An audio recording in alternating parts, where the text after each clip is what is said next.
Hello नमस्कार.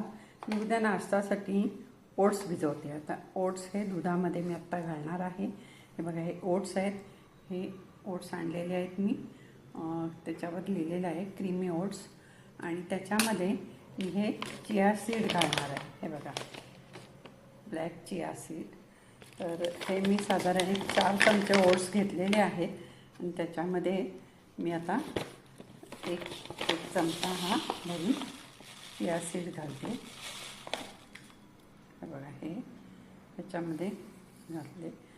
4 चमचे घातलेत, 1 चमचा हे घातले आणि हे असं कमी जास्त झालं तरी चालतं. आणि हे दुधामध्ये मी सगळं आता भिजवणार आहे.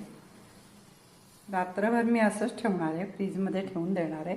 आणि त्याच्यामध्ये मी आता 1 चमचा दही घालते. हे दही घालते मी 1 चमचा आणि हे सगळं मी भिजवून फ्रीजमध्ये ठेवणार आहे झाकून. उद्या सकाळपर्यंत छान फुलून येईल.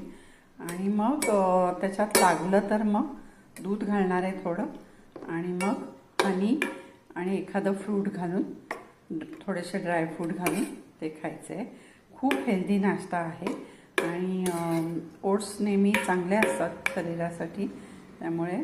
आणि चिया सीड पण खूप छान असतात, त्यामुळे हा आपण आता उद्या बघूया. हे मी भिजवून ठेवते आता, उद्या बघू आपण. आता चिया सीड्स आणि ओट्स भिजवून ठेवले होते. दूध, दही, चिया सीड्स आणि ओट्स. त्याच्यामध्ये आता मी हे बघा हनी टाकते आहे. कारण तुम्हीच पाहिजे तर साखर टाकू शकता, पण आम्ही जास्त गोड घेत नाही, त्यामुळे मी हनी घालते ह्याच्यामध्ये. 1-2 चमचे मध टाकलं आहे आणि ते चांगलं ढवळून घ्यायचं मध. आणि त्याच्यामध्ये तुम्ही ड्रायफ्रूट घालू शकता आणि एखादं फळ घालू शकता. हे मी ड्रायफ्रूट घातले. आता आंब्याच्या सीझनमध्ये आंबा खूप छान लागतो ह्याच्यामध्ये, पण आता आंबा नाही आहे तर मी केळं घालते.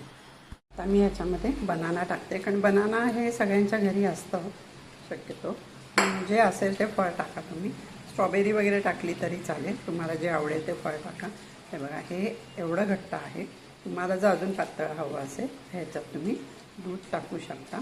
असा हेल्दी नाश्ता तुम्ही आठवड्यातनं 1दा किंवा 2दा करू शकता. करायला सोप्पा आहे आणि खायला पण खूप छान लागतं. पोटात एकदम गारगार वाटतं. आणि चिया सीडचे फायदे तुम्हाला माहिती आहे, ओट्सचे फायदे तर तुम्हाला माहिती आहे. त्यामुळे असा नाश्ता जरूर करा. धन्यवाद.